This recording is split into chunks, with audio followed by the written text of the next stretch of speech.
saludo cordial para todos. El día de hoy vamos a revisar el tema de patología benigna de mama. Yo soy la doctora Dania Prado, ginecóloga obstetra. Muy bien, iniciaremos dando un poco como definición de este gran grupo de patologías, ya que si hablamos de una patología benigna mamaria, hablamos de varias entidades benignas que puedan desarrollarse a lo largo de la edad de la mujer. Muchos de ellos se pueden relacionar tanto con los ciclos menstruales como no. Y es por esto que vamos a decir que esta patología benigna de mama es un grupo de alteraciones que van a desarrollarse a nivel del tejido mamario, pero que no tiene la capacidad de diseminarse. Muchas de estas patologías responden a un mecanismo hormonal o a una alteración hormonal que se van a estar relacionados con el ciclo menstrual. Y muchas de las patologías también que puedan desarrollarse pueden deberse a factores externos. Dentro de este grupo de factores externos vamos a atribuir alteraciones a nivel nutricional, alteraciones a nivel de los estilos de vida o por algún golpe o impacto fuerte que haya recibido la glándula mamaria. Y es por esto que vamos a recordar muy poco sobre la anatomía de esta glándula, que es muy importante conocerla para poder determinar y valorar las distintas patologías que puedan desarrollarse en los distintos sectores. Debemos decir que la glándula mamaria prácticamente es un par de órganos glandulares que están formadas por tejido fibroadiposo y por un sistema de conductos. Estos conductos que van a llegar a unirse hacia las glándulas mamarias y las glándulas mamarias van a dar la oportunidad de expandirse o estar en contacto con el exterior. Es así que debemos decir que además vamos a encontrar unos conductos galactóforos bastante grandes que van a estar situados en el pezón y desde el pezón se van a ramificar en el interior de la glándula mamaria, desembocando a unos pequeños ductos y acinos glandulares. En la base del conjunto, tanto de la areola como del pezón, vamos a encontrar varias composiciones o células mioepiteliales. El resto de la glándula mamaria va a estar compuesta por tejido conjuntivo y tejido adiposo. Además de este tejido adiposo que va a ir incrementando obviamente según la edad y el desarrollo de la mujer, que puede ir adquiriendo desde la niñez hasta la edad adulta. Gracias a la glándula mamaria, el soporte que debe presentar cada una y que por supuesto al inicio de la edad, que por las tablas de Tanner y el desarrollo de la glándula mamaria, pues en un inicio van a tener mayor fijación gracias a este ligamento y conforme el desarrollo y gracias a que una va a adquirir tejido adiposo abundante o poco, dependerá también el tema de este soporte que puede ir disminuyendo según los años avanzados. Y es por esto que vamos a hablar ahora sobre la clasificación que pueda desarrollarse de las patologías que puedan adquirir una mujer por la edad. Entonces, así que hemos clasificado 3 grupos importantes de edad entre los 15 y 25 años de edad, que abarcaría desde la pubertad hasta la juventud, desde los 25 hacia los 40 años de edad, que es desde la juventud hacia la edad adulta, y en esta etapa pues vamos a ver que estamos en el desarrollo de la edad reproductiva y desde los 35 a los 55 años de edad, que muchas veces se puede adquirir un tipo de involución de la glándula mamaria, sobre todo cuando ya se ingresa al tema del climaterio o menopausia. Entonces, y es por esto que podemos ver el desarrollo normal de la glándula mamaria la anormalidad que pueda desarrollarse dentro de la glándula mamaria y la patología que pueda desarrollarse en la glándula mamaria. Entre los 15 y 25 años de edad, que prácticamente va a haber el desarrollo de la glándula mamaria, en el desarrollo de la glándula mamaria debemos valorar la glándula en sí, el desarrollo de la areola y el desarrollo del pezón. Entonces, vamos a encontrar un desarrollo normal, lobular, estromal y del pezón. Debemos identificar el desarrollo del pezón, ya que muchas veces el pezón no va a evertir, ¿no? Puede quedar inverso. Y es por eso que muchas pacientes pueden tener inversión del pezón, de un pezón o de ambos pezones, pero que esto se ha debido al desarrollo de estos cambios cíclicos que se van a desarrollar en esta etapa de la adolescencia hacia la juventud. Entonces es importante también que la mujer en esta edad se conozca, ya que cuando empieza a haber anormalidad o patología, deben referirnos si el pezón lo tenía invertido o si ha logrado la eversión normal del pezón. Dentro de este grupo, las patologías más frecuentes que nosotros vamos a ir valorando, pues están los fibroadenomas, tanto en anormalidad como en patología, una hipertrofia de la glándula mamaria, es decir, que varias pacientes adolescentes, jóvenes, pueden llegar a tener un desarrollo grande de la glándula mamaria, y es por esto que vendría a ser una alteración del tamaño, prácticamente una hipertrofia mamaria o macromastia, donde las glándulas mamarias pueden llegar a ser bastante grandes, prominentes, ¿no? Entonces hay que identificar. Lo que les había dicho, la inversión del pezón, cuando no se desarrolla de forma adecuada el pezón, que de igual forma va a ser una alteración del defecto, ¿no? O inclusive nosotros podemos ver la ausencia del desarrollo de un pezón, ¿no? Que esto ya vendría a ser una atelia, por ejemplo. Y en las patologías de este grupo, pues están nuevamente los fibroadenomas, que son muy frecuentes, que son indolores, sobre todo una gigantomastia, ¿no? Que realmente el desarrollo de la glándula mamaria puede ser tan grande y de presentar mamas gigantes prácticamente, o una mastitis periductal. Entre los 25 y 40 años de edad, donde ya se presenta la edad reproductiva, en esta edad reproductiva ya se pueden presentar los cambios cíclicos, el desarrollo o los cambios que se van a presentar por el ciclo menstrual. En este caso, puede también existir una hiperplasia epitelial por embarazo o gestación. Este es el grupo donde se considera más amplio para el tema de los embarazos. Sin embargo, dentro del grupo de las anormalidades, puede existir una mastalgia cíclica, que simplemente es el dolor con el ciclo menstrual, con la menstruación, porque existe una ingurgitación, porque existe un incremento de volumen, y es por esto que presentan este tipo de dolor mamario cíclico. La nodularidad, que es importante el control o el examen o el autoexamen mamario, ya que en esta edad podemos distinguir distintos tipos de nódulos, que muchos de ellos no son patológicos, pero que pueden ser simplemente por un cambio cíclico menstrual. Y en la patología nosotros podemos encontrar la mastalgia incapacitante a la paciente, porque el dolor va a ser continuo. Por eso que es incapacitante, porque el dolor no se va a relacionar con el ciclo menstrual, sino que se va a desarrollar de forma continua.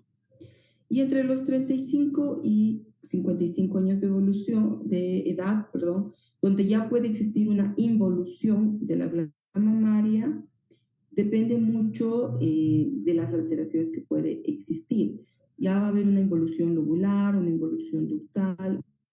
Dentro de las alteraciones o anormalidades pueden desarrollarse macroquistes. Los quistes mamarios, estos sí son dolorosos, sobre todo en cambios cíclicos. Puede existir una ectasia ductal. La ectasia ductal debe ser bien controlada y supervisada a lo largo en la evolución de la edad de la mujer, y la hiperplasia ductal de igual forma. Y en la patología, pues puede existir una mastitis, periductal debido a esta ectasia ductal muchas de las veces, que se puede infectar porque hay una dilatación de los ductos, ¿no? Y se puede infectar. Y la hiperplasia con atipia, que es importante controlarla, ya que esa también tiene un alto riesgo de malignizar si no es bien controlada. Entonces vamos a hablar sobre las anomalías del desarrollo. Dentro de las anomalías del desarrollo vamos a encontrar varios tipos de alteraciones. Alteraciones en el número, alteraciones en el tamaño, que ya habíamos mencionado algunos, alteraciones en la forma, y bueno, dentro de la forma también podemos hablar en las alteraciones de situación. Entonces vamos a hablar un poco sobre las alteraciones del número, en las cuales vamos a ver, evidenciar alteraciones por exceso o por defecto. Si hablamos de las alteraciones por defecto, podemos evidenciar en la primera gráfica una agenesia mamaria, por ejemplo, ¿no? Que es obviamente la falta de desarrollo de una glándula mamaria. Esta puede ser unilateral, como estamos viendo en la imagen, o puede ser bilateral en las siguientes imágenes. Puede existir que haya una alteración en la piel nada más, en la pared torácica, y esta alteración por defecto es bastante rara.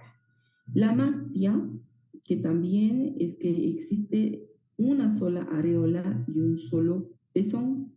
Generalmente son anómalos, puede faltar todo el parénquima y el estroma glandular, y pueden existir malformaciones también relacionadas con alteraciones musculoesqueléticas en la pared torácica, como por ejemplo el síndrome de Poland.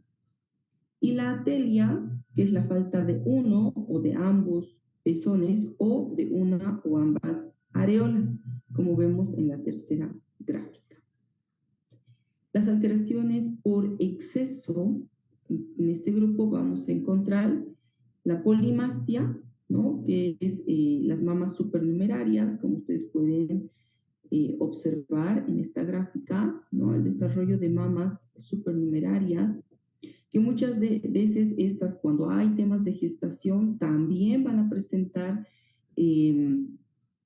producción láctea, producción de leche, y muchas veces estas pueden llegar a repercutir en mastitis, ¿no? Y un dolor intenso en estas pacientes.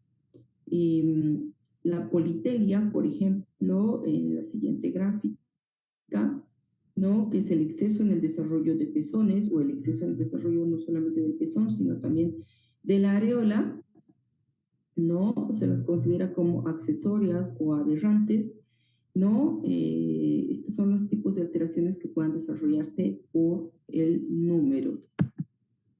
Si nosotros hablamos en las alteraciones del tamaño, como ya habíamos mencionado anteriormente, pueden existir las por exceso, por defecto o por desigualdad. Cuando nosotros hablamos por defecto, podemos encontrar el tema de una hipoplasia mamaria o una micromastia, ¿no? Entonces, como ustedes pueden ver, el desarrollo inadecuado de la glándula mamaria, que puede ser unilateral, puede ser bilateral, y esto pues se debe a que hay una forma extrema relacionado con los... También puede existir una asimetría, puede ser bilateral, que pueden tener varias alteraciones también a nivel de la areola y del pezón. Cuando hablamos en alteraciones por exceso, ¿no? Entonces estamos hablando de esta hiperplasia mamaria, o también que habíamos mencionado de las mamas gigantes, ¿no? Una macromastia, que va a existir un desarrollo muy incrementado de estas glándulas, ¿no? Que muchas de ellas pueden propiciar que haya una molestia por el peso de cada glándula mamaria, que pueda dirigirse a nivel de la espalda, a nivel axilar, a nivel supra de tipo particular de mamas grandes. Es quirúrgica para que podamos realizar una reducción quirúrgica y de esta forma reducir el tejido mamario o el tejido graso que pueda perjudicar en esta glándula. Y por desigualdad, pues prácticamente, ¿no? Una glándula mamaria que pueda estar a desnivel de la otra, que prácticamente lo normal es que puede existir entre una glándula y la otra de 1 centímetro o un dedo de desnivel. Pero cuando ya existe más, muchas de estas desigualdades es posterior a la lactancia materna, cuando las madres, sobre todo, propician en dar una glándula mamaria más que la otra. Entonces, una glándula es la que queda mucho más frágil, donde ya hay un desnivel en el tamaño, y es sobre todo a causa de este desarrollo o esta mala lactancia que puedan desarrollar algunas pacientes.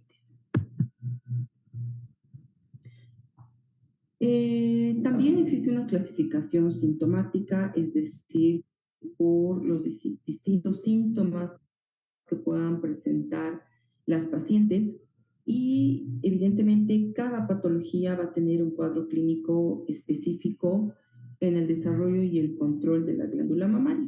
Y es por esto que cuando nosotros lleguemos a realizar la anamnesis, el examen físico, sobre todo en las pacientes, pues podamos distinguir y verificar primeramente a qué nivel es el dolor, dónde está localizado, si el dolor es permanente, si es con la movilización, si es en reposo, si este tipo de dolor es localizado o si se irradia alguna región muscular.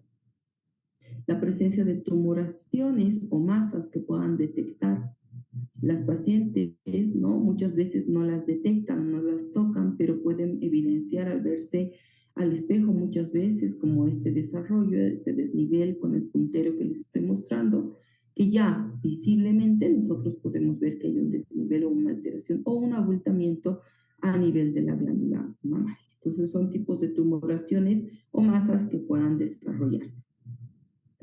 También el tema de secreción, que muchas veces nos pueden determinar este tipo de secreción, que puede ser de coloración amarillenta, de tipo sanguinolento, blanquecino, tipo leche. Entonces, con estos síntomas y estas características, nosotros ya podemos estar pensando en algunas patologías que puedan desarrollar este tipo de secreción a nivel del pezón. Alteraciones en la piel o en la areola, en el pezón, ¿no? En la glándula mamaria, como son los cambios de color, el aumento de volumen, los signos de flogosis, ¿no es cierto? Que pueda haber rubor, calor, dolor, tumefacción.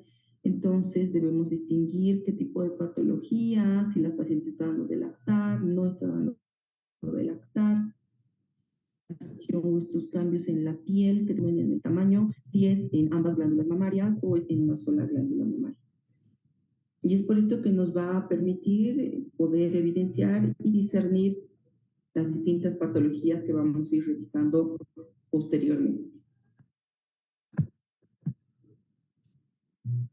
Entonces, vamos a empezar a hablar sobre la patología benigna de la glándula mamaria desde una mastodinia, una mastalgia, una mastitis, que las tres son distintas y tienen una clínica diferente.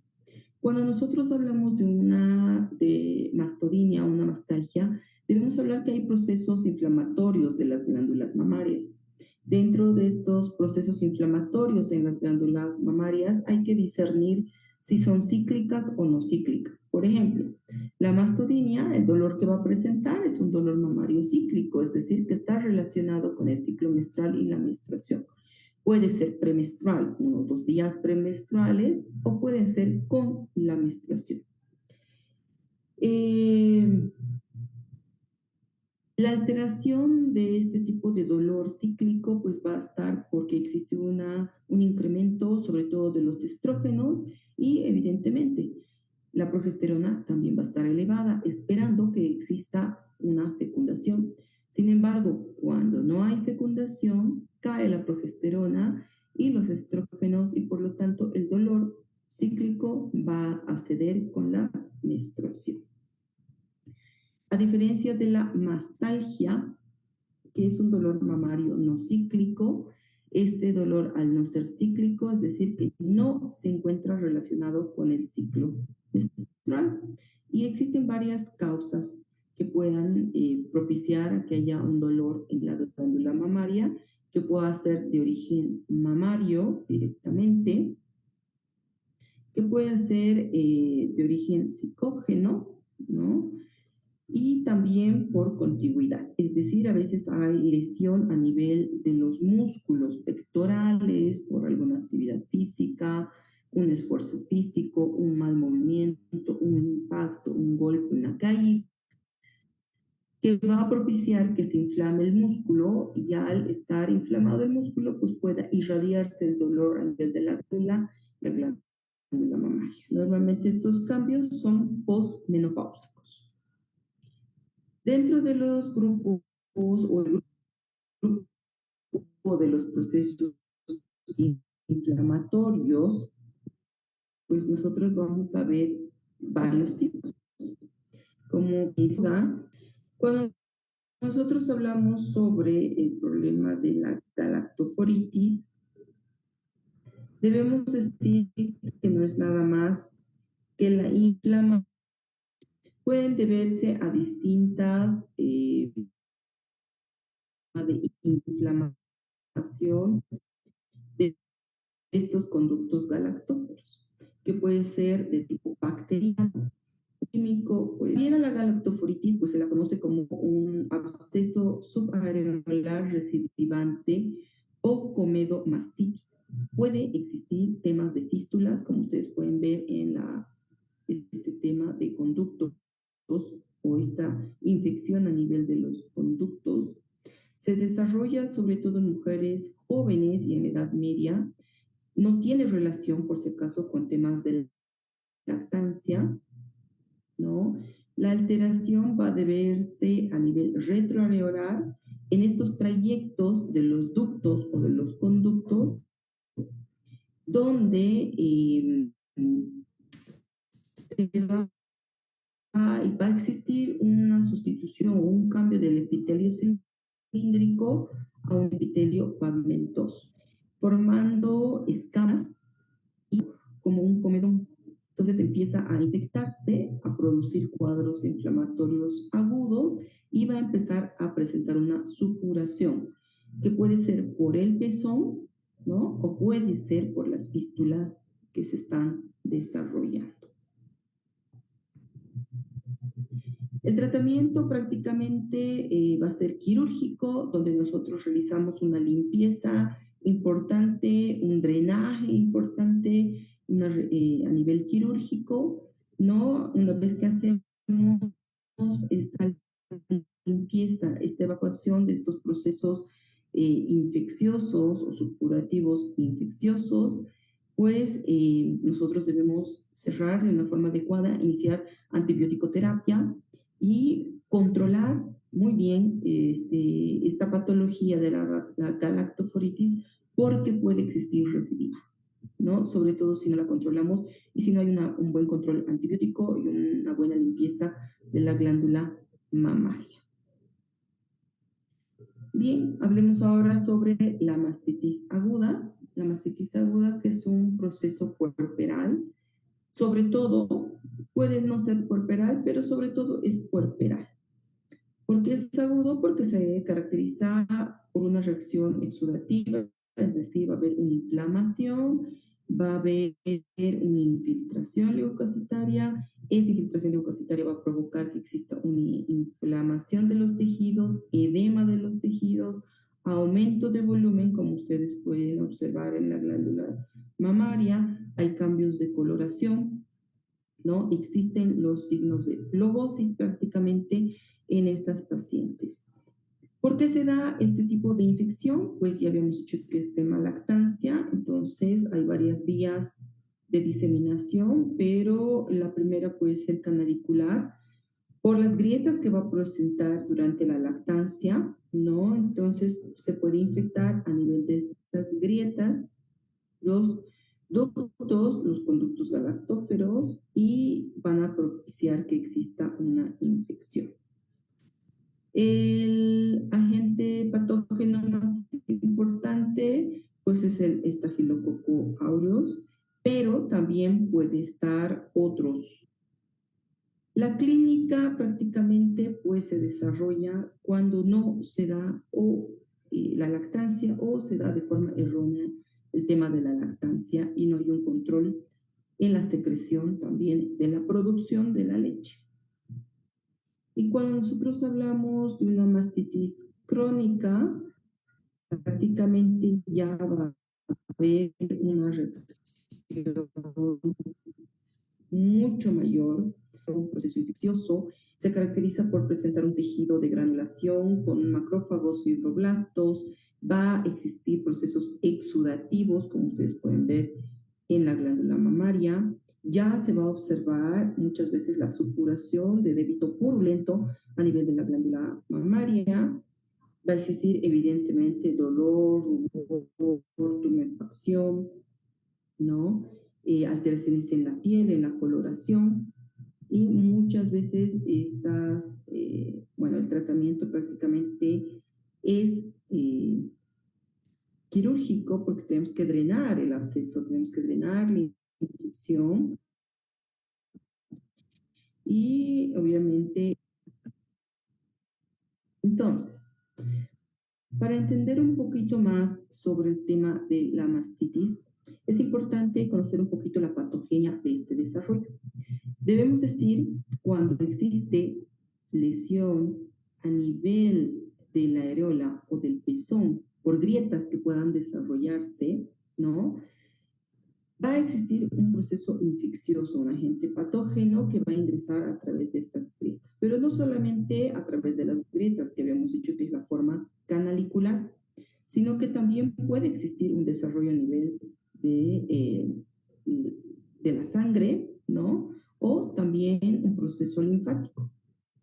Entonces puede existir el desarrollo de una linfangitis por estas erosiones o grietas de la areola y del pezón que van a provocar que existan heridas o escoriaciones en la piel y puedan infectarse. Entonces, ¿qué va a desarrollarse? Prácticamente en un proceso de 48 horas, ¿no? Va a existir un drenaje inadecuado de la glándula mamaria. Es decir, que vamos a encontrar una glándula mamaria congestiva, indurada, ¿no? Con signos de flebosis, sobre todo dolor, tumefacción, rubor en la glándula mamaria. El conducto se va a obstruir, ¿no? Es decir, que no va a haber secreción de leche y al no ver esta secreción de leche, el conducto bloqueado va a propiciar que exista una éstasis de la leche materna. Además, con las grietas y lesiones a nivel de la areola y del pezón, pues va a existir una infección bacteriana por distintos microorganismos que ustedes los pueden observar y van a provocar que exista más o menos en 48 horas de progresión de esta patología, un absceso mamario. Este absceso mamario va a provocar que exista destrucción de los conductos, de los lobulillos del estroma, se va a formar una membrana piógena, va a llegar a desarrollar o a crecer y o expandirse a nivel de la glándula mamaria, puede ser subareolar, retroareolar, intraparenquimatosa, puede incluso disecar muchas veces la poneurosis pectoral. Y bueno, estos abscesos pueden llegar a fistulizarse, pueden llegar a drenar espontáneamente, como en las anteriores imágenes ya las habíamos visto. Sin embargo, deben tener un tratamiento adecuado antes que pueda desarrollar una sepsis en estas pacientes. Entonces, ¿cuál es la clínica que nosotros vamos a ver en la mastitis? ¿No? Una fase congestiva, ¿no? Donde la glándula mamaria pues va a estar tumefacta, roja, con mucho dolor. Muchas de estas pacientes llegan a presentar fiebre, ¿no? Donde ya se sospecha, si no se examina glándula mamaria, como es puérpera, uno puede sospechar en una endometritis, restos, ¿no? Una infección a nivel de vías urinarias. Sin embargo, la fiebre está precedida por esta patología. Después de una fase congestiva vamos a encontrar una mastitis flemosa aguda, donde ustedes pueden ver los cambios de coloración, cómo se expande esta mastitis a nivel de la glándula mamaria, y posteriormente a las 48 horas habíamos dicho que ya empieza a presentar un absceso, ¿no? Ustedes pueden ver acá está el absceso que puede llegar a fistulizarse y drenar espontáneamente o expandirse mucho más en la glándula mamaria. Y el tratamiento, prácticamente como ustedes pueden ver, ¿no? Ya cuando está el absceso bien formado, ¿no? Y tiene una imagen donde pueda fistulizar para drenarse espontáneamente. A veces drenan espontáneamente, pero el tratamiento adecuado en este tipo de pacientes pues es el quirúrgico. Ya habíamos dicho que cuando hay un absceso pues debemos drenarlo para que exista una evolución adecuada.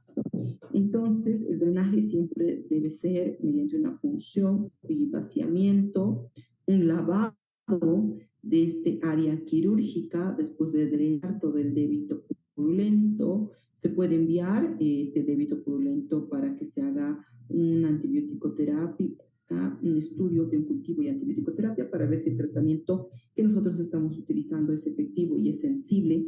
La paciente muchas veces cuando el área del absceso es muy grande, muy extenso, se puede dejar un drenaje y movilizar cada 24 horas hasta retirarlo prácticamente entre 48 y 72 horas.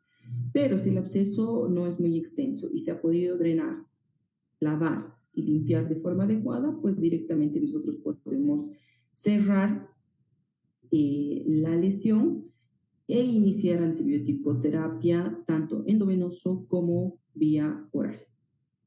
Y por supuesto, esta glándula que ha sido operada y drenada va a seguir produciendo leche.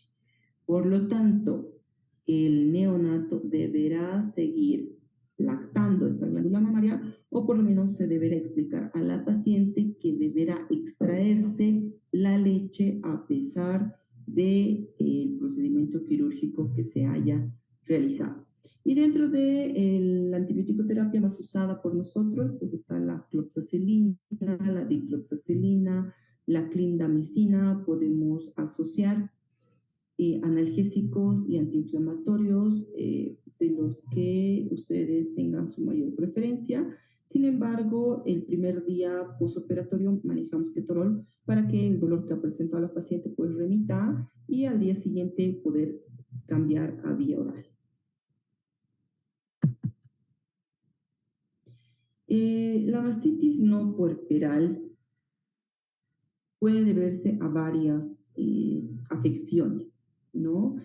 Entre estas, pues pueden ser unas alteraciones que puedan conllevar a unos impactos fuertes, golpes, traumatismos a nivel de la glándula mamaria que puedan desarrollar hematomas en la glándula mamaria.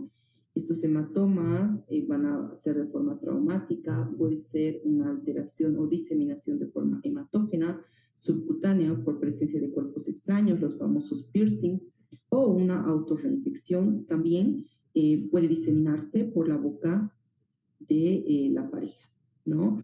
Entonces, ¿qué va a propiciar? De igual forma, si es una fase aguda o una fase crónica, debemos distinguir e identificar dónde ha sido el brote, el contagio. Se debe enviar a bacteriología, por supuesto. Si es que existe un absceso, hay que drenarlo, mandarlo al estudio pertinente y podemos usar antibiótico-terapia. En este grupo podemos utilizar clindamicina, amoxiclavulánico, metronidazol y el uso de analgésico-terapia y antiinflamatorios para su evolución y las recomendaciones pertinentes en cada una de estas pacientes.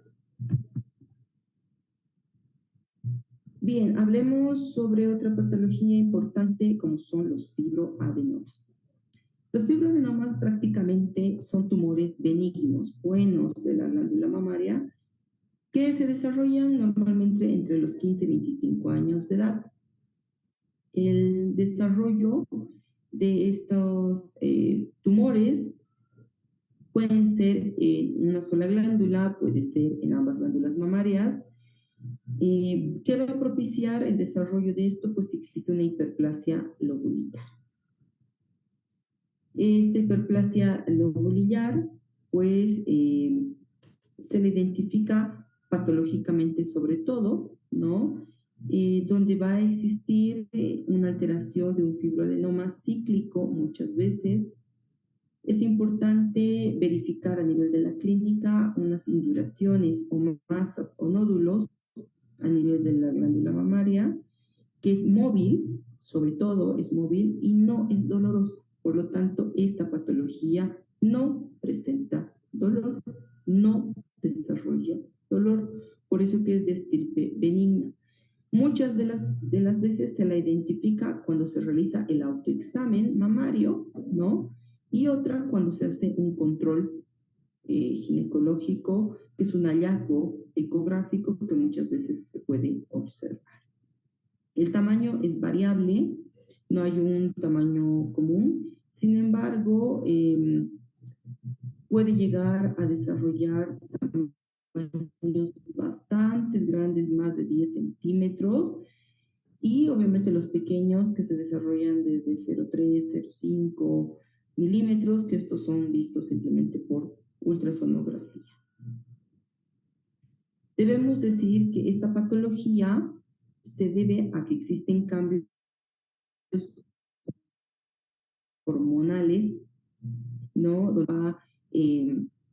Cíclica, cuando están expuestas muchos a estrógenos dependientes, sobre todo cuando hay mucho desarrollo estrogénico, pueden desarrollar este tipo de alteraciones. Los nódulos van a tener un cambio en el epitelio del revestimiento. Puede existir una metaplasia apócrina, puede ser una metaplasia escamosa, hay proliferaciones epiteliales papilares. El estroma pues es abundante, puede ser retroareolar, periareolar, en cualquier ubicación a nivel de la glándula mamaria o de los cuadrantes que nosotros dividimos. Tiene un componente mixto glandular y el estroma que es irregular. Y la característica pues quirúrgica, cuando nosotros ya podemos extirpar porque ella tiene un tamaño grande, porque además va a alterar la anatomía normal de la paciente. Muchas veces incomoda a la paciente por el tamaño, por la localización o por la visibilidad de ese tipo de tumor, pero no porque produzca dolor, simplemente más estético. No, prácticamente es una tumoración blanco nacarada, con superficie mamelonada por fisuras y algunos quistecillos en su sección, de consistencia mixoide en pacientes jóvenes y fibrosa o pseudoencapsulada cuando se llega a tener mayor edad. El tratamiento prácticamente de esta patología, pues el diagnóstico, ya habíamos dicho que es ultrasonográfico, ecográficamente, ¿qué es lo que nosotros vamos a observar? Nódulos sólidos hipoecogénicos,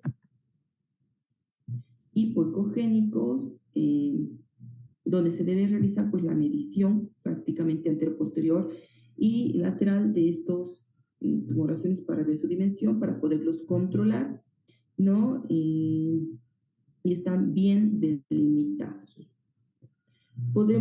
Se puede realizar cuando estos nódulos encontramos más de los 40 años de edad, podemos realizar una punción, un PAF, una punción con aguja fina, para poder determinar su estirpe citológica. Y si es que presenta alguna alteración, y bien, para el diagnóstico y tratamiento del fibroadenoma, pues debemos decir que la ultrasonografía o la ecografía es uno de nuestros mejores recursos diagnósticos para esta patología. Como ustedes pueden observar, pues vemos nódulos sólidos hipoecoicos de superficie regular bien delimitados, los cuales nosotros debemos medirlos tanto antero-posterior como lateral e ir controlando el crecimiento de este tipo de nodulaciones. Cuando son nódulos menores de los 3 centímetros, nosotros podemos irlos controlando, siempre y cuando la paciente no sienta ningún tipo de molestia, malestar, una alteración a nivel estética de la glándula mamaria, pues nosotros los vamos a ir controlando con medicación. La medicación que nosotros brindamos para que no desarrollen más nódulos o no crezca, no haya un desarrollo evolutivo de este nódulo, es con vitamina A y vitamina E. Nosotros podemos dar ambos un comprimido día por un largo tiempo, un largo periodo, prácticamente un año, y cada año, dependiendo la edad de cada paciente, nosotros podemos realizar los controles ecográficos para ver si ha crecido o si ha mantenido el tamaño. Sin embargo, cuando este tipo de nódulos son bastante grandes y pueden dar alguna alteración estética, sobre todo en la paciente, pues nosotros podemos extirparlos quirúrgicamente. Sin embargo, dependerá mucho de la edad de cada paciente. Cuando los pacientes se encuentren entre los 35 y 45 años de edad, nosotros podemos propiciar también realizar un PAF, una punción con aguja fina, para determinar la citología y la benignidad de esta patología.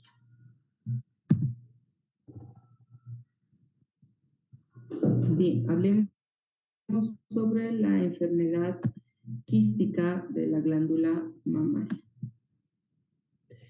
Cuando nosotros hablamos sobre la enfermedad quística de la glándula mamaria, pues debemos principalmente valorar la edad de la paciente. Normalmente esta patología quística se va a desarrollar entre los 35 y 45 años de edad, sobre todo en la edad perimenopáusica o el climaterio, donde la mujer ya empieza a tener cambios cíclicos a partir de los 35 para adelante. Debemos decir que esta patología de igual forma es benigna. Se caracteriza porque presenta dolor y el dolor se desarrolla cuando las cápsulas se inflaman, sobre todo, y esta inflamación puede atribuirse a estos cambios o esta desproporción cíclica que se desarrolla sobre todo cuando la mujer entra en el climaterio, que es a partir de los 40 para adelante. Debemos decir que muchas de estos quistes pueden presentar un crecimiento rápido y se caracteriza pues porque tiene un desarrollo estromal y un epitelio mamario que no es armónico y que va a presentar un desarrollo irregular en la glándula mamaria. Debemos decir que esta patología pues son nodulaciones intraquísticas que son blandas, son depresibles muchas veces y que su contenido pues puede ser un contenido quístico apócrino o no apócrino. El epitelio puede desarrollar áreas de atrofia o fenómenos de papilomatosis, quistes papilíferos. Son tumoraciones que pueden ser microquísticas, desarrollándose entre 1 y 6 centímetros, pueden ser unilateral, pueden ser bilateral, pueden ser concéntricas, multicéntricas, pueden ser únicos, pueden ser múltiples. Su contenido en su interior pues es un contenido proteico, seroso, denso, puede ser pardo, verduzco, puede ser negruzco. Hay que determinar las características según la edad de cada paciente, sobre todo cuando son oscuros o negruzcos. Debemos ver que no sea un tema de un aspecto purulento o hemopurulento, pueden ser de contenido hemorrágico, muchos de ellos. También, entonces, por esto que nosotros podemos realizar este tipo de punción, como ustedes pueden observar, que es un PAF, una punción con aguja fina, ¿no? Para poder observar el contenido de cada quiste. Esta punción es bajo guía ecográfica, por supuesto, para que nosotros podamos ingresar al interior y no lesionar ningún tejido mamario. El diagnóstico prácticamente es ecográfico, donde nosotros vamos a observar prácticamente ecos internos, podemos un contenido hipoecoico, como ustedes pueden observar, puede ser el contenido completo hipoecoico cuando simplemente son quistes serosos, ¿no? Pueden tener trabéculas, septos, pueden presentar paredes gruesas o delgadas, Muchos de ellos presentan un refuerzo posterior. Sin embargo, también nos podemos apoyar de otros estudios ecográficos o otros estudios de imagen, como ser la mamografía y el PAP, que ya les había mencionado, que la punción con aguja fina debe ser dirigida mediante la ultrasonografía para que nosotros podamos distinguir el contenido que pueda presentar cada quiste. Bien, y dentro de las patologías benignas de la glándula mamaria también están las secreciones que se puedan desarrollar a nivel del pezón. Estas secreciones son variadas, son distintas y hay que distinguirlas cada una porque cada una puede llegar a tener una patología distinta. Como por ejemplo, cuando tenemos una secreción clara, blanquecina, de aspecto lechoso, pues esta se la cataloga como una galactorrea. Las galactorreas pues, pueden deberse por distintas alteraciones. Estas alteraciones pueden deberse por problemas que puedan desarrollarse a nivel hormonal, por un exceso de desarrollo de prolactina y también por distintas nodulaciones o tumoraciones a nivel de la silla turca, como ser los microadenomas. Entonces hay que indagar por dónde está la patología para poder realizar el tratamiento más oportuno de esta. La telorrea, que prácticamente es una secreción amarillenta o oscura, tipo purulento, muchas veces nos refieren las pacientes, ¿no? Donde normalmente estas patologías van a ir asociadas a temas de ectasia ductal. La ectasia ductal, que es prácticamente la dilatación de los ductos principales, que muchas veces pueden infectarse, inflamarse y provocar este tipo de secreciones y de este tipo de coloración. Y cuando nosotros vemos una presencia de sangre o una secreción hemática, pues se denomina telorragia. Y muchas veces este tipo de patología puede deberse a un proceso de impacto muy fuerte, un hematoma a nivel de la glándula mamaria, o puede deberse también a un tema de hiperplasia ductal. Este tipo de hiperplasias ductales, sobre todo atípicas, que nosotros tenemos que considerar y controlar muy bien porque tienen un cierto grado de malignización.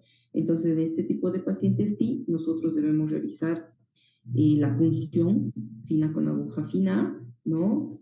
Hacer una biopsia y un control periódico, sobre todo con mamografía. Bueno, nosotros, la patología que nosotros vemos con mayor frecuencia es la galactorrea, ¿no? Y la galactorrea, pues prácticamente se debe a procesos de hiperprolactinemia, y esta hiperprolactinemia, pues debe ser tratada con cabergolina para inhibir esta secreción y reducir los niveles de la prolactina en sangre. Bien, hablando sobre la ectasia ductal, ya habíamos dicho que es la dilatación de los ductos principales. Esta dilatación de estos ductos puede ser no solamente de los ductos mamarios principales, sino también de los secundarios. Van a propiciar que se desarrollen en mujeres perimenopáusicas, en los cambios que sufren las mujeres entre los 40 y 60 años de edad, es decir, cuando ya ingresan al climaterio y también cuando ya están en la menopausia.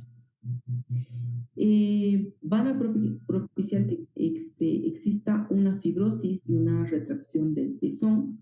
Puede haber una alteración del epitelio, una atrofia del epitelio, acumulación en esta dilatación de los ductos, como ustedes pueden ver, una sobreinfección en esta acumulación o esta dilatación de los ductos, y al infectarse, pues propiciar este tipo de telorreas que nosotros ya habíamos visto, esta secreción amarillenta o muchas veces purulenta cuando está infectada. El tratamiento de esta patología prácticamente es quirúrgica y nosotros debemos realizar una exéresis amplia de este defecto, de este ducto afectado, para evitar que a futuro pues, pueda complicarse o infectarse de esta glándula mamaria. El tema de ginecomastia, la ginecomastia que no solamente se va a desarrollar en las mujeres, sino que muchas veces es afectada hacia los hombres, ¿no? Sobre todo en la adolescencia o cuando sobrepasan los 40 años de edad. ¿Qué es lo que nosotros debemos indagar? Pues las alteraciones hormonales que puedan presentar.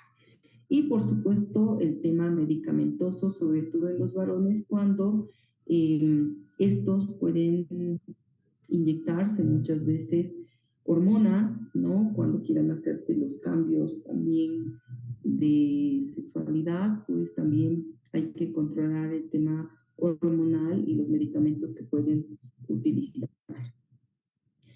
El tratamiento prácticamente es quirúrgico en caso de que hayan tumoraciones o alteraciones, y también coadyuvantemente al tratamiento quirúrgico pues es el uso del tamoxifeno, que va a controlar el desarrollo de estas lesiones tumorales. Y la clasificación de BRAF, que prácticamente es la clasificación, nos ayuda mucho tanto en la ultrasonografía como en la ultrasonografía, que es las distintas alteraciones, lesiones, imágenes patológicas que puedan desarrollarse a nivel mamográfico, en el cual no se ha podido distinguir de forma adecuada la glándula mamaria, porque muchas veces las glándulas mamarias pueden llegar a ser muy densas. Por lo tanto, se solicita complementariamente una ultrasonografía. Y en la ultrasonografía ya nos puede catalogar un grado en la glándula mamaria. Por ejemplo, el BRAF1, que prácticamente es un estudio normal con un patrón mamario normal, un desarrollo mamario de forma normal y habitual. El BRAF2, de igual forma, la característica del patrón mamario es benigna, es normal, es secuencial, no se presenta ningún tipo de alteraciones ni nodulaciones o masas que nos puedan hacer sospechar de malignidad. La clasificación 3 o el BRAF3, donde se observa algún tipo de lesión, que normalmente es benigna. En este grupo pueden ingresar los fibroadenomas o los quistes mamarios, ¿no? Entonces nos mencionan que hay una lesión probablemente benigna a corto plazo, que se sospecha un fibroadenoma o un quiste mamario, que nosotros debemos irlos controlando periódicamente y con la clínica confirmarlos o descartarlos, o podemos hacer también un control en 6 meses. Este tipo de pacientes, una nueva mamografía posterior al tratamiento que nosotros podamos dar. Y el BRAF3, que prácticamente es una lesión probablemente benigna. ¿Por qué probablemente? Porque han podido observar algún tipo de lesión a nivel del tejido fibroso de la glándula mamaria. Por ejemplo, que es lo más común, un fibroadenoma o un quiste mamario. Por lo tanto, complementamos con un estudio de ultrasonografía para realizar la medición, y cuando nos catalogan un BRAF3, pues nos piden que hagamos un nuevo control de una mamografía a corto plazo, prácticamente en 6 meses, posteriormente al tratamiento que nosotros podamos dar con vitamina A y vitamina E para el control de su tamaño. Cuando hablamos de un BRAF4, prácticamente este ya es una anomalía sospechosa o dudosa de malignidad. Por lo tanto, cuando existe una alteración en el tejido de la glándula mamaria, cuando el tejido fibroso no es típico y tiene una alteración o una alta probabilidad de malignidad, debemos realizar una biopsia. Si la biopsia nos dice que es una patología benigna, por ejemplo, un fibroadenoma, pues los controles posteriores simplemente serán cada 6 meses y cada año posterior a un tratamiento que se pueda realizar. Sin embargo, si es maligna, pues nosotros debemos ya realizar la planificación de una mastectomía radical. Cuando hablamos ya de un BRAF5, prácticamente el grado de malignidad es muy alto, alcanza un 95% de los resultados. En estas pacientes, ver si la paciente va a recibir primeras sesiones de quimioterapia o vamos a planificar la resección quirúrgica. Recibirá la quimioterapia adecuada y posterior al tratamiento de control realizará un seguimiento con tamoxifeno y sus controles de inicio serán cada 3 meses y pueden ir progresando cada 6 meses. Y un BIRAT 6, perdón, prácticamente es una lesión maligna, porque ya tenemos una biopsia que nos corrobora la malignidad inclusive. Es el mismo. Primero quimioterapia, quimio o radioterapia, posteriormente si resta de se recomienda hacer una resección terapia para que posteriormente, si se controla la lesión, pues nosotros podamos continuar con los controles de tamoxifeno. Y para la operación de este tipo, pues es la resonancia magnética, ¿no? En la mamografía o en la ecografía, cuando existe un embarazo y una novulación, cuando hay mamas densas, cuando hay un cáncer oculto que no ha podido ser distinguido por las mamografías, pero hay antecedentes familiares en primera línea sobre todo, estudios de cicatrices, mamas con prótesis, cáncer multicéntricos, carcinomas lobulillares, que la resonancia magnética nos va a permitir observar con mayor facilidad. Sin embargo, ahora nosotros hemos visto todo lo que es patología benigna de mama y lo más importante pues es concientizar a nuestra población y sobre todo a las mujeres en realizar los autoexámenes mamarios que deberían realizarse por lo menos 2 veces al año cada 6 meses. Y eso es todo en cuanto a este tema. Muchas gracias por su atención.